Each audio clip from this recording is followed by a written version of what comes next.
یہ قصہ میں نے سب سے آخری باب کے لیے سنبھال کے رکھا تھا۔ یہ وہ قصہ ہے جس سے ہر شے کی ابتدا ہوئی تھی، میرے اور آپ کے تعلق کی ابتدا، لیکن میں اس کو سب سے آخر میں سنانا چاہتی تھی، جیسے کھانے کا سب سے لذیذ بائٹ آپ آخر کے لیے بچا کے رکھتے ہیں نا۔ یہ سب ایک بون فائر سے شروع ہوا تھا۔ بقرعید کا دن تھا، آج سے کئی برس پہلے۔ تب بقرعید سردیوں میں آیا کرتی تھی۔ ہم سب کزنز نے صحن میں لکڑیاں جمع کر کے آگ جلائی تھی اور اب ہم سب اس کے ارد گرد بیٹھے ہاتھ سینکتے ہوئے باتیں کر رہے تھے۔ میں شاید تب 13 برس کی تھی۔ ان دنوں میں ہیری پوٹر کی بہت بڑی فین ہوا کرتی تھی۔ یہ کتاب تب بھی میری پسندیدہ تھی اور آج بھی میری پسندیدہ ہے۔ اس کتاب جیسا کچھ بھی میں نے کبھی اور نہیں پڑھا۔ اس سے بہتر کتابیں بھی ہیں اور لکھی جائیں گی، لیکن اس جیسی کوئی کتاب کبھی نہیں لکھی جائے گی۔ بون فائر کے گرد بیٹھی ایک کزن نے سوال کیا کہ سب اپنی سب سے بڑی خواہش بتائیں۔ ایک دوسری کزن نے جواب میں کہا کہ میں ایک کتاب لکھنا چاہتی ہوں۔ اس کی بات پہ میرے دل کو کچھ ہوا، جیسے ایک غریب مزدور ہر روز کی دہاڑی جمع کر کے دبئی جانے کا خواب دیکھتا ہوں، اور وہ اس خواب کو سب سے چھپا کے رکھتا ہوں، خود سے بھی کہنے سے ڈرتا ہوں کہ کہیں اس کے خواب کو نظر نہ لگ جائے۔ ایسے میں کوئی اس کے سامنے بیٹھ کے دبئی کا ٹکٹ خریدنے کی بات کرے تو کیسا عجیب سا محسوس ہوتا ہوگا نا، کہ جس بات کو میں خود سے کہنے سے بھی ڈرتا ہوں، کیا وہ اتنی آسان اور اتنی ارزاں ہے کہ کوئی بھی اس کو کہہ دے۔ اس کزن کی بات پہ سب نے واہ واہ کی، میں نے بھی سراہا۔ دل میں بہت عجیب سا محسوس ہوا۔ کتاب لکھنے کے خواب کا ذکر میرے کانوں نے پہلی دفعہ سنا تھا، اور یہ ذکر میری زبان سے ادا نہیں ہوا تھا۔ اگلی کزن کی باری آئی تو اس نے کہا کہ میرا بھی دل چاہتا ہے کہ میں ایک کتاب لکھوں۔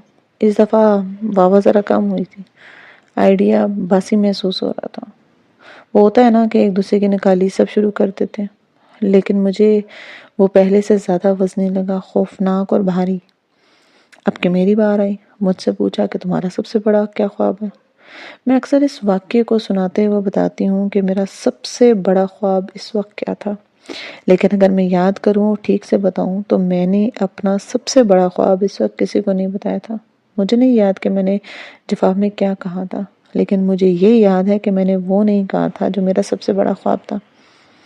میرا خواب کیا تھا یہ اس بون فائر کو دیکھتے ہوئے مجھے معلوم ہوا، لیکن یہ اتنا بڑا تھا کہ اس کو کہنے کی ہمت مجھ میں نہیں تھی۔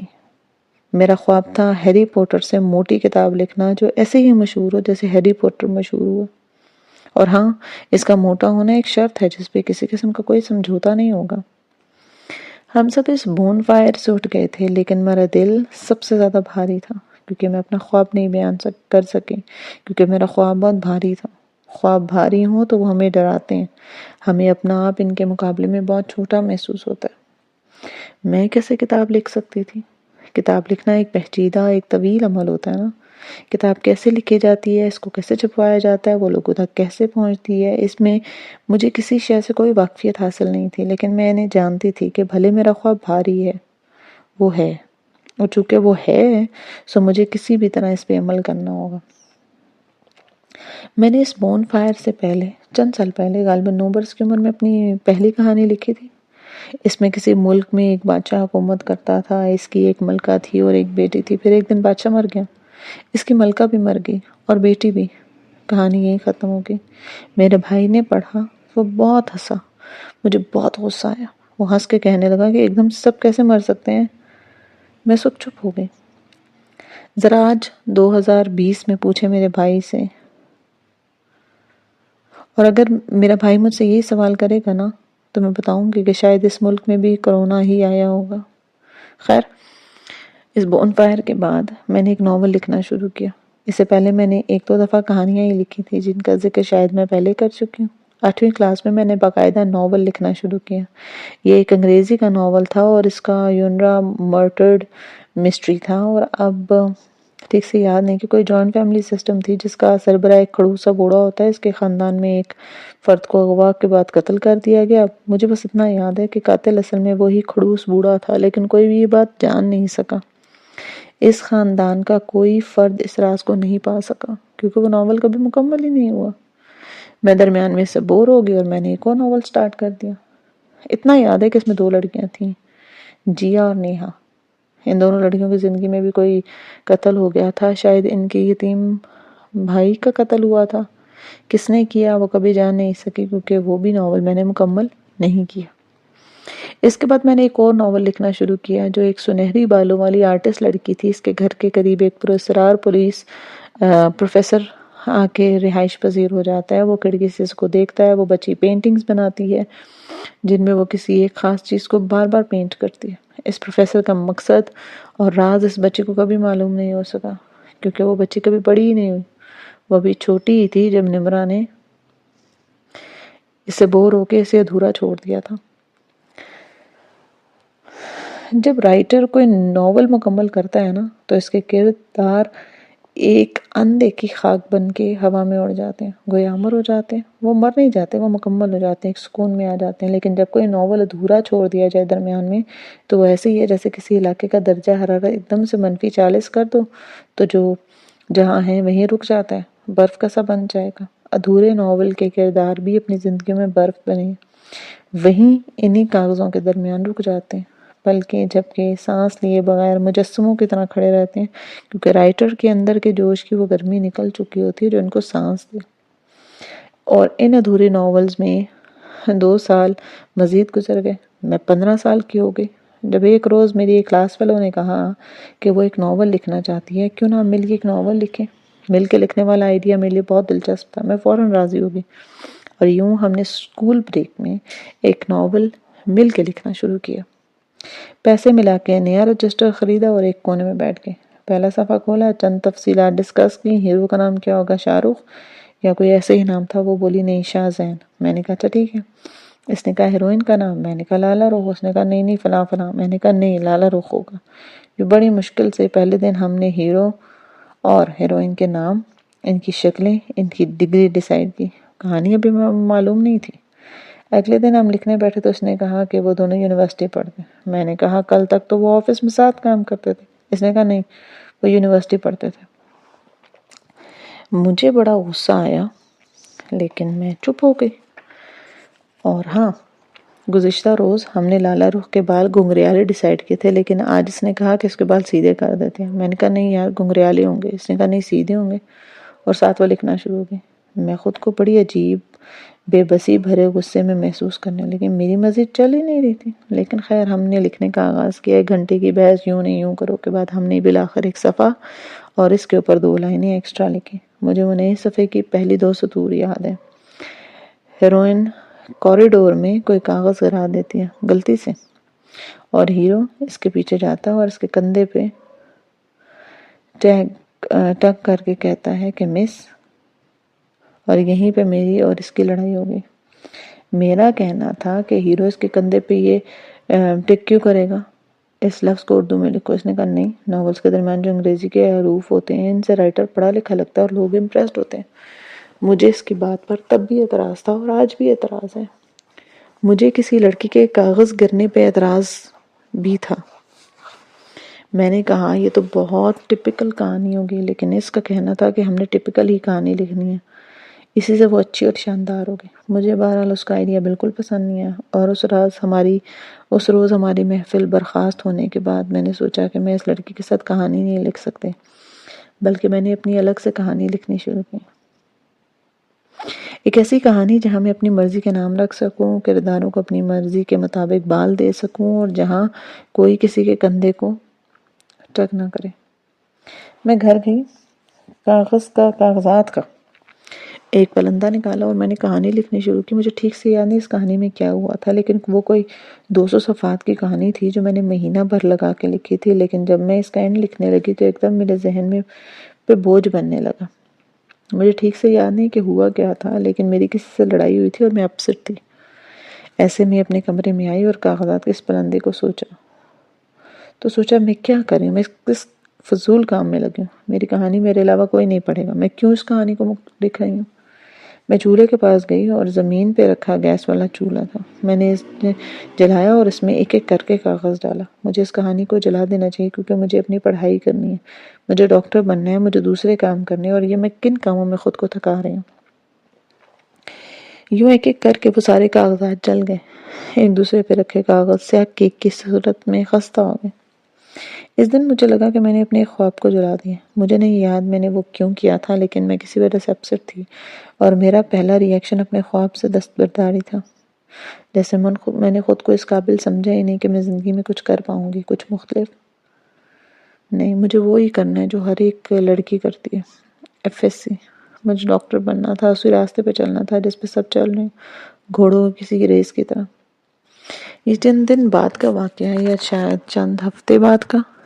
میں ایک دن قرآن پاک پڑھی تھی، اور ان دنوں میں بہت دل لگا کے قرآن پاک پڑھا کرتی تھی۔ مجھے ساتھ ساتھ نیند بھی آ رہی تھی۔ یہ 2006 کے وسط کی بات ہے۔ میں نیند کی سی کیفیت میں صفحے پہ نظریں گاڑے بیٹھی تھی۔ قاری صاحب چونکہ سامنے بیٹھے تھے، سو میرے پاس زبردستی سر جھکائے رکھنے کے علاوہ کوئی چارہ نہیں تھا۔ عموماً جب میں کسی قاری یا کلاس میں بور ہو رہی ہوتی تو میں ذہن میں ایک ٹرک کھیلا کرتی تھی، جس سے میری بوریت دور ہو جاتی تھی۔ اب بھی ورکنگ مٹیریل میٹنگز کے دوران جب میں بور ہوتی ہوں تو میں جمائی روکنے کے لیے وہی کام کرتی ہوں۔ اس وقت نیند کسی سوتی جاگتی کیفیت میں نے اپنے دماغ کے ساتھ وہی کیا جو میں کرتی ہوں، لیکن اس دفعہ کچھ مختلف ہوا۔ جیسے آپ معمول کی طرح ایک ایک کمرے کا بٹن چلاتے ہیں، لیکن ایک دم سے روشنی ہونے پہ آپ کو وہ نظر آ جائے جو پہلے نہیں نظر آیا۔ میں ایک دم چونکی، میری آنکھ کھل گئی، میں بالکل الرٹ ہو کے سیدھی ہو کے بیٹھ گئی۔ ایک شے تھی جو میرے ذہن میں تھی، وہ شے کیا تھی یہ میں آپ کو بعد میں بتاؤں گی، لیکن اس شے نے مجھ سے کیا کروایا یہ میں آپ کو پہلے بتاؤں گی۔ میں قاری صاحب کے پاس سے اٹھی تو میں بالکل الرٹ تھی، میں پرجوش تھی، میں ایکسائٹڈ تھی۔ میں نے کاغذوں کا ایک نیا دستہ لیا، 10 روپے کا سیاہ پوائنٹر لیا، اور دستہ تھا 20 روپے کا۔ اور جب تک ملازم نے وہ لا کے نہیں دیا، میں جلے پیر کی بلی کی طرح صحن میں چکر کاٹتی رہی۔ جیسے عید کا نیا کاغذ اور قلم آئے، میں میز پہ بیٹھ گئی اور لکھنا شروع کیا۔ میں ایک ناول لکھنے جا رہی تھی، ایک ایسا ناول جو پورے ملک میں مشہور ہوگا اور مجھے رائٹر بنائے گا۔ وہ میرے ذہن میں اس وقت تک کوئی شک نہیں تھا کہ میں ایک رائٹر بننے جا رہی ہوں، کیونکہ وہ ایک شے جو میرے ذہن میں بیٹھ چکی تھی وہ میری مدد کر رہی تھی۔ میں نے ناول لکھنا شروع کیا تو یہ ایک آسان مرحلہ نہیں تھا۔ مجھے اس ناول کو لکھنے میں پورا 1 سال لگا، اور اس کے اختتام کرنے سے پہلے ہی اس مایوسی اور برے موڈ کا شکار ہو گئی جو ہمیشہ آخر میں مجھ سے کوئی خراب کام کرواتا تھا۔ لیکن اس دفعہ میں نے اسے نظر انداز کیا، کیونکہ جو شے مجھے معلوم تھی وہ ان سب کا مقابلہ کرنے کے لیے کافی تھی۔ میں نے اس ناول کو تقریباً مکمل کیا، اور ایک دن میں نے ڈائجسٹ کال کی۔ میں یہ پوچھنا چاہتی تھی کہ جب میں ناول کو نیٹ کر کے لکھوں گی تو ایک لائن چھوڑوں یا نہ چھوڑوں۔ میں ان سے یہ ہرگز نہیں پوچھنا چاہتی تھی کہ میں ناول لکھنے کی عمر میں ہوں یا نہیں۔ میں صرف اصول و ضوابط کے بارے میں پوچھ رہی تھی۔ میں نے ایک کہانی لکھی اور میں اسے آپ کے پاس بھجوانا چاہتی ہوں، تو میں یہ پوچھنا چاہ رہی تھی کہ آپ کیا کرتی ہیں؟ یہ سوال تھا جو داغا گیا تھا۔ میں FSC کی اسٹوڈنٹ ہوں۔ اوہ، ایسا ہے کہ آپ ابھی اس کام کے لیے بہت چھوٹی ہیں۔ آپ ابھی مطالعہ وسیع کریں، کچھ مزید کتابیں پڑھیں، بڑے رائٹرز کو پڑھیں جیسے بانو قدسی، اور آپ کے اندر اگر میچورٹی آ جائے، کم از کم آپ نے بیچلرز یا ماسٹرز کیا ہو، پھر ہم آپ کی کہانی دیکھیں گے، اور ابھی آپ کی تحریریں ان میں ناپختگی ہو گئی۔ نہیں، لیکن میں یہ پوچھ رہی تھی کہ صفحے کے ایک طرف اور سطر چھوڑنا لازمی ہے کیا؟ میرا دماغ وہیں اٹکا تھا۔ میں آپ سے کہہ رہی ہوں نا کہ تھوڑی آپ کی عمر بڑی ہو جائے، ڈگری حاصل کر لیں، پھر لکھیے گا۔ اور انہوں نے فون بند کر دیا۔ اگر آپ یہ سمجھ رہے ہیں کہ میں نے دل برداشتہ ہو کے سب سائٹ پہ رکھ کے بیٹھ گئی ہوں گی، تو ایسا نہیں ہے۔ مجھے افسوس نہیں ہوا، بس غصہ آیا۔ یہ خاتون کون ہوتی ہیں مجھے یہ بتانے والی کہ میں کیا کر سکتی ہوں اور یہ کیا نہیں کر سکتی؟ یہ مجھے ڈیفائن نہیں کر سکتی۔ میں نے خود اپنے آپ کو، اپنے خوابوں کو ڈیفائن کرنا ہے۔ میں نے فون رکھا اور اپنے ناول میں واپس جت گئی۔ اب مجھے اس بات پہ ہنسی آ رہی تھی کہ اس وقت میرا دماغ اسی چیز میں اٹکا ہوا تھا کہ صفحے کے ایک طرف لکھنا اور سطر چھوڑنا ضروری ہے یا نہیں۔ میں صفحے کے ایک طرف لکھتی گئی لیکن سطر نہیں چھوڑتی تھی۔ اس سے مجھے مزہ نہیں آتا تھا، کیونکہ اس اصول کی پاسداری نہ کرنے سے میری کہانی ریجیکٹ تو نہیں ہو جائے گی۔ مجھے اس بات میں کوئی شک نہیں تھا کہ میری کہانی کسی اور وجہ سے ریجیکٹ ہو سکتی ہے، کیونکہ میں نے کہا نا، میرے پاس ایک شے موجود تھی میرے ذہن میں، اور وہ شے مجھے ہمت نہیں ہارنے دے رہی تھی۔ میں نے کہانی مکمل کی، ڈائجسٹ کو ارسال کی، 3 یا 4 دن کے بعد مجھے ڈائجسٹ کی طرف سے کال آیا۔ ڈائجسٹ ایڈیٹر کا نام امت الصبور تھا۔ وہ ایک اعلیٰ ادبی ذوق کی مالک، بہت سلجھی ہوئی، بہت ملن نثار خاتون تھی۔ ٹھیک ہے، اور یہ وہ خاتون نہیں تھی جنہوں نے ڈائجسٹ پہ میری پہلی کال اٹینڈ کی تھی۔ بعد ازاں معلوم ہو کہ وہ کوئی ان کی نئی انٹرن تھی۔ امت الصبور نے میری کہانی کی بہت تعریف کی، میری بہت حوصلہ افزائی کی۔ میری تعلیم، میری عمر کیا ہے، ان کو اس سے کوئی غرض نہیں تھا۔ البتہ انہوں نے جو بات مجھے کہی، جو کافی عرصے تک میرے ساتھ رہی، انہوں نے کہا کہ نمرہ، میں آپ کے پہلے کام سے بتا سکتی ہوں کہ آپ ایک دن ادب کے آسمان پہ ستارے کی طرح چمکیں گی۔ آج سے 10 سال بعد آپ پاکستان کے سب سے زیادہ پڑھے جانے والے رائٹرز میں سے ہوں گے۔ کیا میں نے ان کی بات پہ یقین کر لیا؟ جی ہاں، میں نے فوراً یقین کر لیا۔ مجھے اس بات میں کوئی شک نہیں تھا کہ ایسا نہیں ہوگا، ایسا ہونا تھا، اور ایسا ضرور ہونا تھا۔ اب بات درست ثابت ہوئی۔ میں 10 سال بعد جب نمل کو پبلش ہوتے دیکھ رہی تھی نا، تو نہ صرف پاکستان کی سب سے زیادہ پڑھی جانے والے رائٹرز میں میرا نام تھا، بلکہ میرا ایک ہیری پوٹر سے موٹی کتاب چھاپنے کا خواب بھی پورا ہو گیا تھا۔ لیکن یہ پہلے 10 سال کا سفر کیسے گزرا، اس میں کیا کیا ہوا اس میں؟ واپس اسی دن پہ آتے ہیں جب امتل نے مجھے یہ بتایا کہ میرا ناول ان کے ڈائجسٹ میں ضرور چھپے گا، لیکن ایک مسئلہ ہے۔ میں نے کہیں پڑھا تھا کہ انسان لیکن سے پہلے جو کہتا ہے نا، وہ میٹر نہیں کرتا، لیکن کے بعد کہی جانے والی بات اس کی پہلی بات کی نفی کر دیتا ہے۔ لیکن کے بعد امتل نے کہنا شروع کیا، لیکن مسئلہ یہ ہے کہ خواتین ڈائجسٹ میں اس وقت بہت بڑی رائٹرز کی کہانیاں چھپ رہی ہیں جو کہ قسط وار ہیں، اور آپ کا ناول طویل ہے، 2 ساتھ میں شائع ہوگا، اس لیے بہتر ہے کہ ہم اس کو چھاپنے سے پہلے بڑی رائٹرز کی کہانیاں ختم ہونے کا انتظار کریں۔ مگر کیوں؟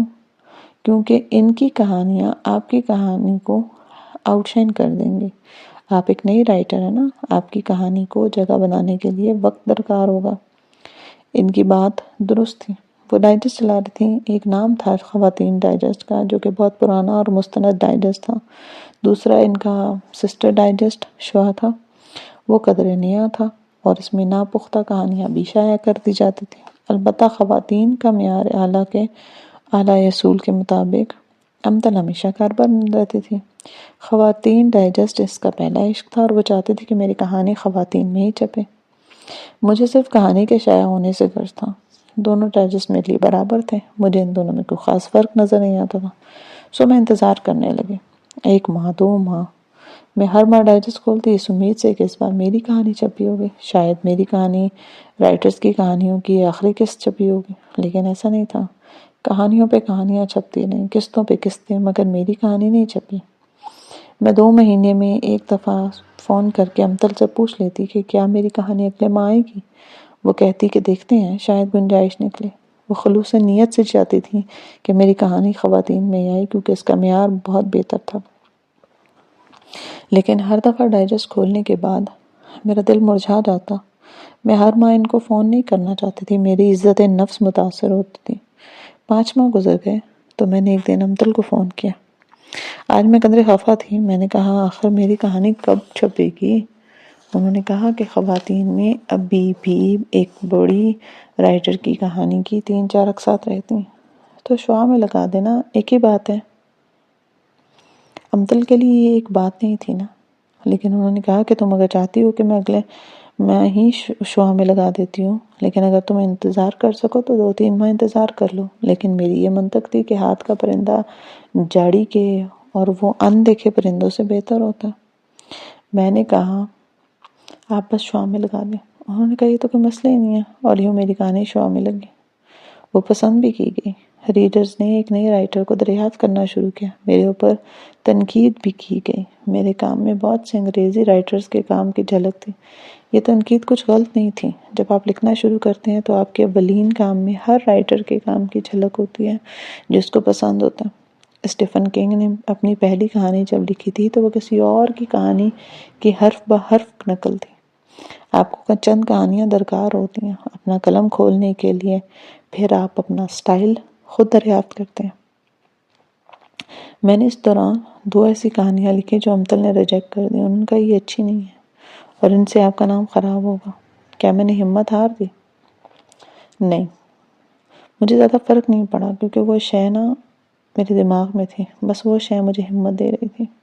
میری 1-2 کہانیاں ایسی بھی تھیں امتل نے حوصلہ افزائی کے لیے چھاپی جن کو آج میرا پڑھنے کو دل نہیں کرتا۔ مجھے ان پہ دراصل شرمندگی ہوتی ہے کیونکہ وہ بہت ناپختہ تھی، لیکن انہوں نے مجھے سکھایا۔ پہاڑی کا قیدی، اس سے میں نے اپنا سٹائل دریافت کیا۔ میں نیریٹو نہیں لکھ سکتی، میں ڈرامائی لکھ سکتی ہوں۔ ڈرامائی کا مطلب یہ نہیں ہوتا کہ حقیقت سے دور لکھنا، بلکہ ڈرامائی کا مطلب ہوتا ہے جیسے کسی ڈرامہ میں آپ پورا سین کریٹ کرتے ہیں اور ڈائیلاگز کے ذریعے کہانی آگے بڑھاتے ہیں۔ کہانی سناتے نہیں، کہانی دکھاتے ہیں۔ وہ تھا میرا سٹائل، اس کو لکھنے میں مزہ آتا تھا۔ قراقرم کا تاج محل، میں نے میرے سٹائل کو مزید نکھارا۔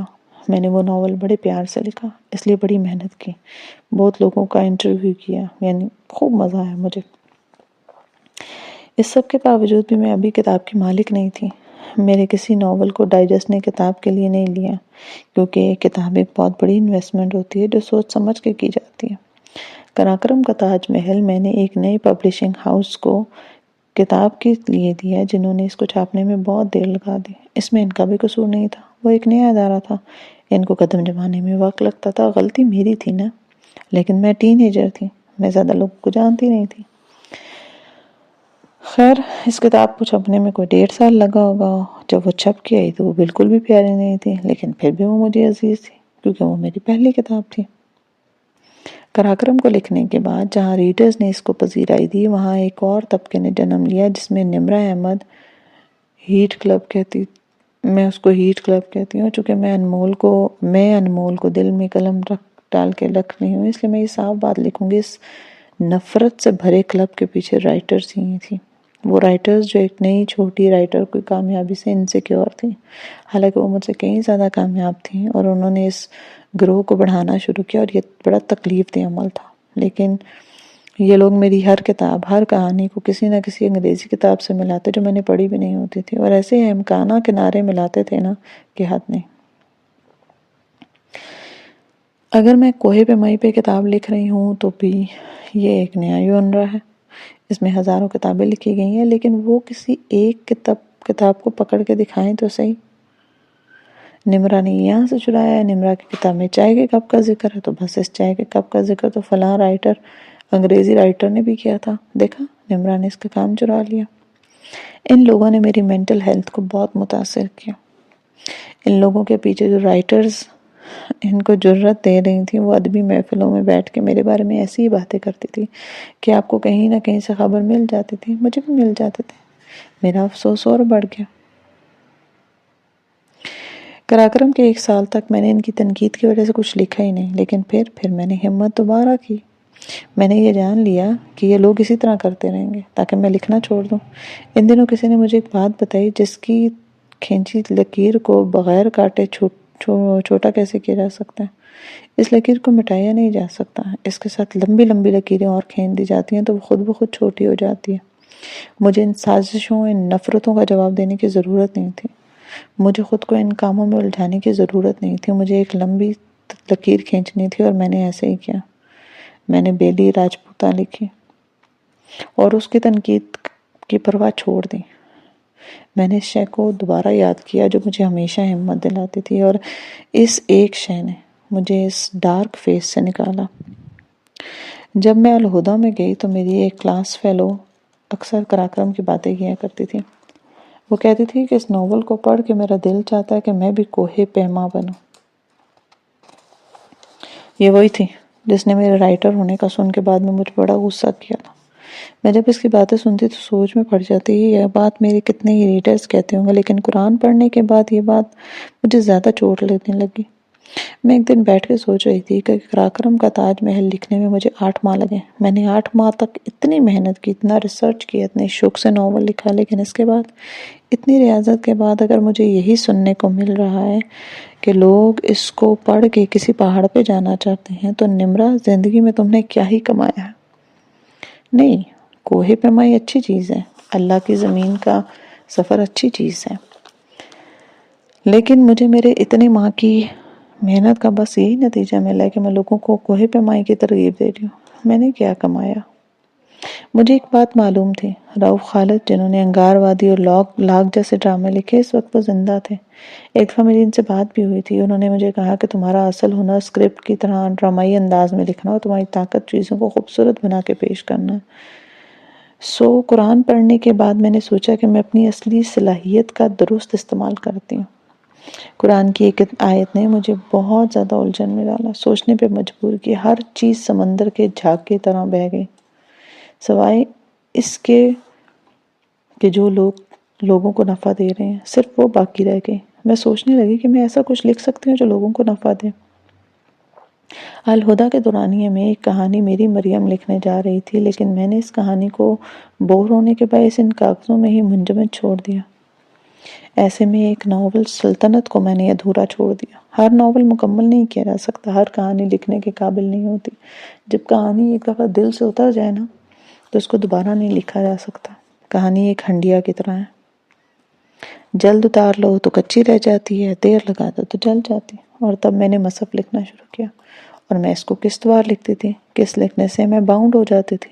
جب بھی میرا شو ختم ہونے لگتا مجھے زبردستی اس کو کام سمجھ کے کرنا پڑتا، کیونکہ اس کو مکمل کرنے کے سوا میرے پاس کوئی چارہ نہیں تھا۔ کہانی چھپ رہی ہو نا تو اس کا مکمل کرنے کے علاوہ کوئی چارہ نہیں ہوتا۔ مصحف کے دوران ایک وقت مجھ پہ ایسا بھی آیا کہ جب میرا دل اکتانے لگا، عام انسان کے ساتھ ایک شیطان لگا ہوتا ہے نا، قرآن کے طالب علم کے ساتھ 700 شیطان لگے ہوتے ہیں، کیونکہ ان کا مقابلہ قرآن کی طاقت سے ہوتا ہے۔ میرا دل بجھنے لگا کہ یہ کس شے میں نے ہاتھ ڈال لیا، میں کیوں قرآن لکھ رہی ہوں؟ لوگ تنقید کریں گے، میں کوئی عالمہ تو نہیں ہوں، میں نے اتنا بڑا کام کیوں شروع کیا، کیوں میں نے مصحف لکھنا شروع کیا؟ ان دنوں میرے کندھوں پہ اور سر پہ بوجھ رہنے لگا، میں خود سے مایوس ہو گئی، میں کیا کر رہی ہوں؟ دماغ خالی سا ہونے لگا، کچھ نہیں، میں لکھ رہی ہوں۔ پھر ایک دن سورہ الحدید پڑھتے ہوئے ہم آیت الحدید پہ پہنچے۔ اس میں کیا بتایا جا رہا تھا؟ اور نازل کیا ہم نے حدید کو، حدید مطلب لوہے کو، اس میں زور شدت کا، اور فائدے ہیں لوگوں کے لیے، تاکہ معلوم کر سکے کہ کون اس کی مدد کرتا ہے اور اس کے رسولوں کی بنا دیکھے۔ سورہ الحدید آیت 25۔ میں سوچنے لگی کہ اللہ نے لوہے کو اس دنیا کے اندر نہیں پیدا کیا۔ آپ جتنی بھی تحقیق کر کے اٹھا کے دیکھ لیں، لوہے کے بارے میں یوں لگتا ہے جیسے وہ کسی اور سیارے سے ٹوٹ کے زمین پہ آ گرا ہے۔ لوہا ہماری زمین کے اندر کہیں پیدا ہی نہیں ہوا، یہ زمین کا حصہ ہی نہیں ہے۔ اور اللہ تعالیٰ نے حدید کو نازل کیا کہ ارشاد فرمائے ہیں، یعنی حدید کو، لوہے کو نازل کیا گیا آسمان سے کسی خاص مقصد کے لیے۔ اس میں جنگ کسی سختی ہے اور لوگوں کے لیے فائدے ہیں، تاکہ اللہ دیکھ لے کہ کون اس کے رسولوں، اللہ اور اس کے رسولوں کی مدد کرتا ہے۔ اللہ کو مدد کی ضرورت نہیں ہے، اللہ کے بندوں کو اللہ دیکھنا چاہتا ہے اس کی نعمت پہ کون زمین پہ اللہ کا انصاف قائم کرے گا اور لوگوں کو اللہ کی طرف بلائے گا۔ میں نے سوچا کہ جو انسان کوئی بڑا کام کرتا ہے نا وہ لوہے سے کرتا ہے۔ ٹی وی، کمپیوٹر سب لوہے سے بنے، بڑی بڑی مشینیں لوہے سے بنی ہیں، لوہے بڑے بڑے کام کرتے ہیں۔ میں ایسا کام نہیں کرتی جو لوہے سے ہو۔ میں نے کاغذ اور قلم سے لکھنا شروع کیا اور اسی سے لکھ رہی ہوں۔ کیا میں کوئی بڑا کام کر رہی ہوں؟ یہ سوچتے ہوئے میں نے اپنے قلم کی کیپ اتاری اور اسے آنکھوں کے سامنے لے جا کے دیکھا۔ اس کی نب لوہے کی تھی۔ میں کتنی دیر بالکل شل سی بیٹھی رہی۔ میں نے تو کبھی سوچا ہی نہیں تھا وہ دن اور آج کا دن۔ میرے دل میں میرے کام کے متعلق جتنے شکوک و شبہات تھے نا وہ سب دور ہو گئے۔ مجھے کوئی شک ہی نہیں رہا، میں درست راستے پہ ہوں۔ لوگ مجھے آ کے کہتے ہیں آپ بنا کسی سرٹیفکیٹ کے دین کی اشاعت کر رہی ہیں، میں اس کی پرواہ نہیں کرتی۔ اللہ تعالیٰ زمین پہ نہیں آیا کرتے، وہ ہر شے بنا کے پلیٹ میں ہمیں نہیں دیتے۔ ہم لوگوں کے پاس انگریڈینٹس موجود ہوتے ہیں جن کو ملا کے ہم نے کچھ بنانا ہوتا ہے، اپنا راستہ خود تلاش کرنا ہوتا ہے۔ بس وہ ایک فیز تھا جب میں اپنے آپ کو ارزاں سمجھنے لگی۔ اس کے بعد کبھی ایسا نہیں ہوا۔ وہ شے جو میرے اندر، میرے دماغ میں تھی نا، وہ اب بھی میرے ساتھ تھی۔ ہر مشکل مرحلے سے مجھے نکال لیا کرتی تھی، بس ایک شے کی وجہ سے میں نے نئے سرے سے محنت کرنا شروع کر دی تھی۔ لکھنے کے دوران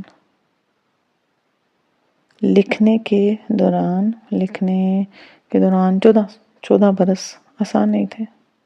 میں نے جب بھی کسی کتاب میں کسی خاص مسئلے پہ لکھا، اس کو اس لیے لکھا کیونکہ یا تو وہ میرے ساتھ پیش آیا یا میں نے ابھی زندگی میں وہ سیکھا تھا۔ میں وہی لکھتی ہوں جو میں سیکھتی ہوں خود، لیکن اللہ نے میرے لکھنے پہ مجھے آزمائش میں ڈالا، میرے لفظوں کو۔ میں سب سیکھ کے ہی لکھتی تھی، لیکن میرے ہر ناول کے بعد اس ناول میں بتائے گئے میرے سبق پہ اللہ مجھ پہ امتحان لیتا تھا۔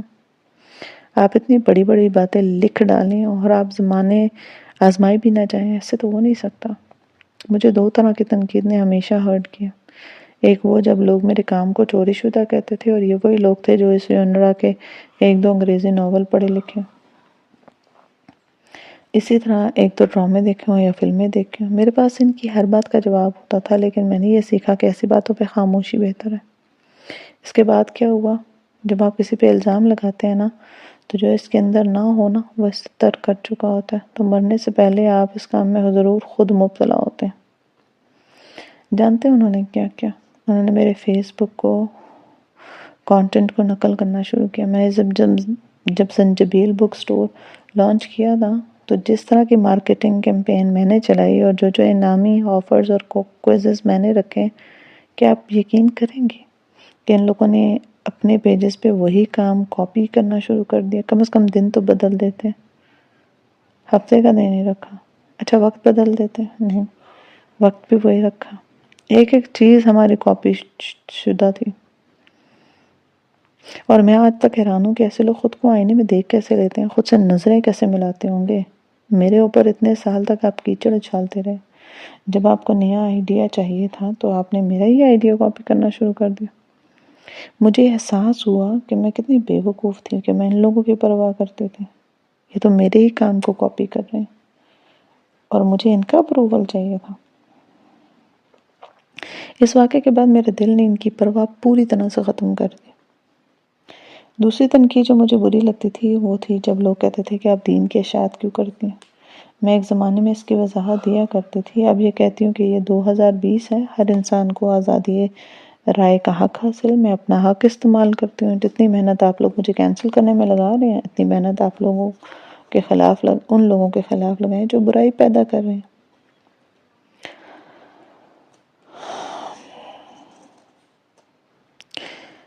مجھے نا تنقید نہیں چبھتی، سب کو چبھتی ہے، سب کو ہرٹ کرتی ہے۔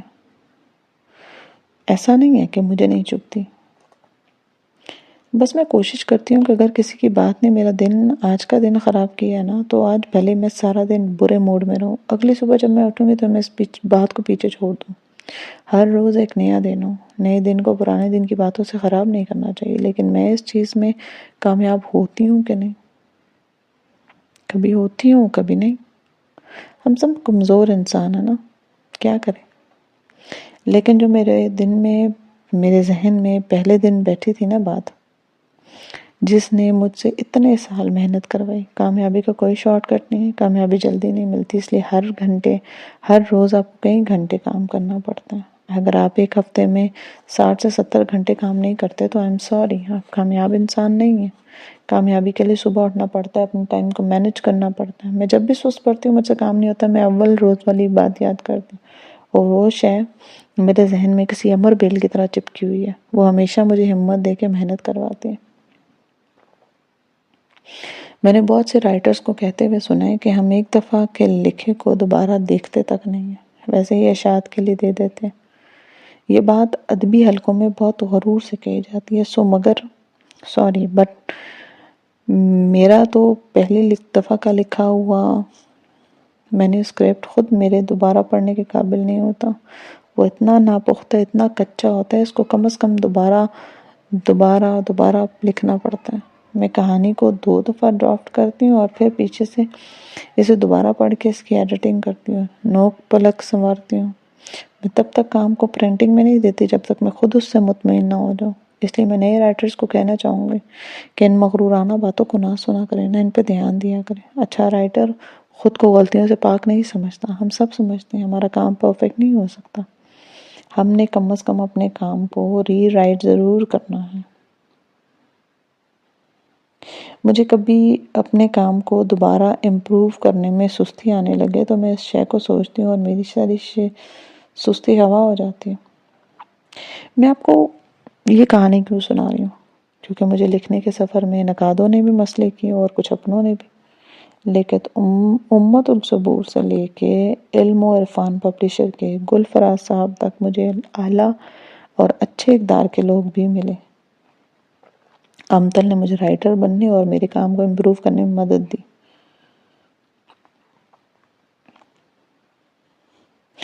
وہ بہت اعلیٰ تجربہ کار اور اعلیٰ ذوق کی خاتون تھیں۔ گل فراز صاحب نے میری کتابوں کو شائع کرنے کے لیے ہمیشہ میرا مان رکھا، خود بھلے وہ کچھ اور کرنا چاہتے ہوں۔ وہ میری بات کو نہ نہیں کہتے تھے۔ تنقید کرنے والوں کے علاوہ اگر دیکھا جائے تو میرے سفر میں میرا مقابلہ کسی انسان سے نہیں تھا، یعنی یہ انسان نہیں تھے جنہوں نے میرے راستے میں روڑے اٹکائے تھے۔ وقتی طور پر کچھ لوگ تھے جن کے ہاتھوں میں متاثر ہوئی، لیکن یہ ایک عارضی شے تھی۔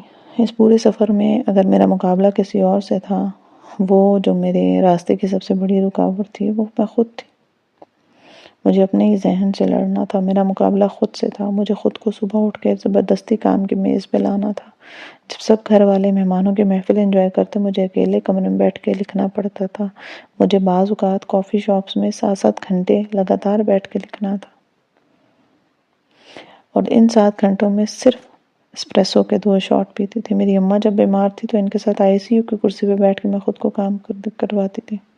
میرا مقابلہ، میری رکاوٹ، میرا سب سے بڑا دشمن، یہ سب میں خود تھی۔ مجھے بس خود سے مقابلہ کرنا تھا، کیونکہ ایک دفعہ جب میں کچھ لکھ لیتی تو اللہ کے حوالے ہوتا۔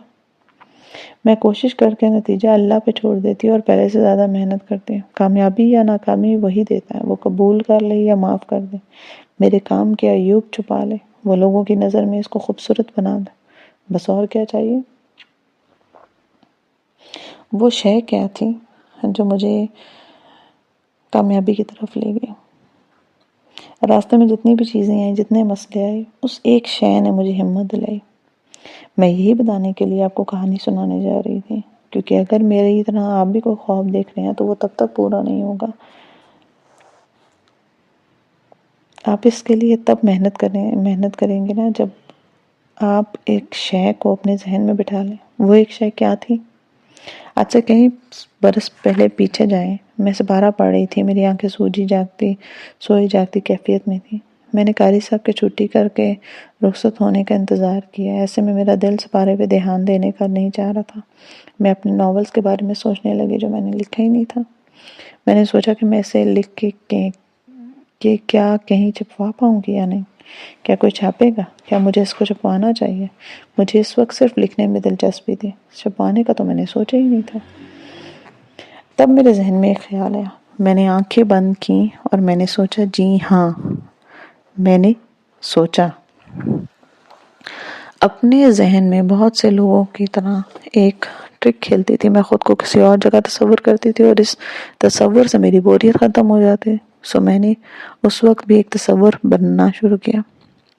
میں نے سوچا کہ اگر میرا ناول چھپ گیا تو کچھ عرصے بعد کتاب مختلف بک سٹورز پہ جائے گی، پھر ایک کے بعد ایک میری کتاب آئے گی، میں ایک رائٹر بن جاؤں گی، میں کتابوں سے بھرے کمرے میں رہوں گی اور میری میز پہ بہت ساری کتابیں سائن کی ہوئی پڑی ہوں گی۔ میرے ساتھ بہت سے ایسے لوگ اپنی کتابیں لیے کھڑے ہوں گے جن کو میرے کام سے محبت ہوگی، جیسے مجھے JK رولنگ کے کام سے محبت ہے، جیسے مجھے JK رولنگ بیٹھ کے بک سائننگ کرنی ہے۔ میں بھی آج سے چند سال بعد ایسے ہی بیٹھ کے لوگوں کی کتابیں سائن کروں گی، کیونکہ میں اس ملک کی ٹاپ رائٹر بن جاؤں گی۔ اور جب ایسا محسوس ہو جائے تو میں کیسا محسوس کروں گی؟ میں نے آنکھیں بند کی، اس فیلنگ کو تصور کرنا چاہا جو اس وقت مجھے محسوس ہو رہی تھی، اور وہ فیلنگ، وہ احساس بہت اچھا تھا۔ میرے اندر تک وہ توانائی بھر دی۔ مجھے لگا میرا راستہ سامنے ہے، مجھے کوئی راستہ دکھا رہا ہے، میں ہوا میں اڑتے ہوئے ایک راہ کی طرف جا رہی ہوں۔ یہ فیلنگ، یہ خواب پورا ہو سکے گا، میں کیسا محسوس کروں گی، اور یہ فیلنگز میں لفظوں میں بیان نہیں کر سکتی۔ اس ایک فیلنگ نے مجھے سستی سے جگایا جس کا شکار بہت سے ٹین ایجرز ہوتے ہیں۔ میں وہاں سے اٹھی، میں نے ناول لکھنے کا فیصلہ کیا، بلکہ میں نے ناول چھپوانے کا بھی فیصلہ کیا۔ مجھے جب بھی سستی ہوتی ہے، کوئی مسئلہ درپیش ہوتا، تو میں آنکھیں بند کر کے اس شے کو تصور کرتی کہ میں فلاں مقام پہ ہوں گی تو میں فلاں محسوس کروں گی۔ وہ شے جو اتنے عرصے سے میرے ذہن میں تھی وہ میرا تصور تھا. میں نے اس تصور کو مضبوط بنایا، میں نے اس تصور کا پیچھا کیا، نہ صرف اس تصور کا بلکہ اس فیلنگ کا، اس احساس کا پیچھا کیا جو مجھے اس وقت محسوس ہوگا. انسان کامیابی کیوں حاصل کرنا چاہتا ہے؟ انسان کسی مقام پہ کیوں پہنچنا چاہتا ہے؟ اس میں ایک احساس ہوتا ہے. کسی تہوار کا سن کر ہم کیوں خوش ہوتے ہیں، ہم کیوں ایکسائٹڈ ہوتے ہیں؟ کیونکہ ہم اس احساس کے لیے ایکسائٹڈ ہوتے ہیں جو ایسا ہونے کے بعد ہمیں محسوس ہوگا. وہ احساس آپ کے خواب کی سب سے بڑی طاقت ہے. اس احساس کو پانے کے لیے آپ نے محنت کرنی ہوتی ہے. یہ تھی وہ چیز جس نے مجھے اتنی برس محنت کروائی. یہ تصور اور یہ احساس، یہ وہ دو چیزیں تھیں جو ایک ساتھ مجھے چلاتی تھی. یہ مجھ سے محنت کرواتی تھی، یہ مجھے کام کرنے پہ مجبور کرتی تھی. Eyes on the prize. اور آپ کا پرائز نہ شہرت ہے، نہ دولت، نہ اس کا کام کا انجام. آپ کے خواب کا پرائز ہے وہ احساس. میری کہانی اس واقعے کے ساتھ مکمل ہوئی، یعنی وہ کہانی جو میں نے آپ کو اس کتاب کے ذریعے سنانی تھی. کیونکہ ہماری کہانیاں تو ہماری سانس کے ساتھ ہی مکمل ہوتی ہیں نا. ہم اپنی کہانی کا بس ایک حصہ کسی کے سامنے رکھ سکتے ہیں. لوگ ہمارے مختلف حصوں کی کنجیاں ہوتے ہیں، اور میرے ریڈرز کی کنجی سے میرے جس حصے کا قفل کھلنا تھا وہ یہی تھا جو اس کتاب میں تمام ہو چکا ہے. لیکن آپ کی کہانی ساتھ ساتھ جاری ہے. آپ میں سے ہر ایک اپنی کہانی اپنی زندگی میں اپنے اعمال اور انتخابات کے ساتھ لکھے جا رہا ہے.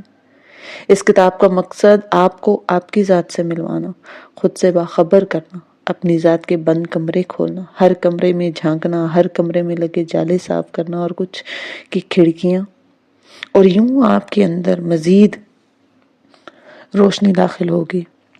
آپ بہتر سوچ سکیں گے، اپنے جذبات کو بہتر طور پر پروسیس کر سکیں گے. آپ خود سے بات کرنا سیکھ سکیں گے. آپ خود کو سمجھنا سیکھ جائیں گے. میں ایسا کرتا ہوں تو کیوں کرتا ہوں؟ میرا دل اگر بوجھل ہوتا ہے تو کیوں ہوتا ہے؟ مجھے کیا بات تنگ کر رہی ہے؟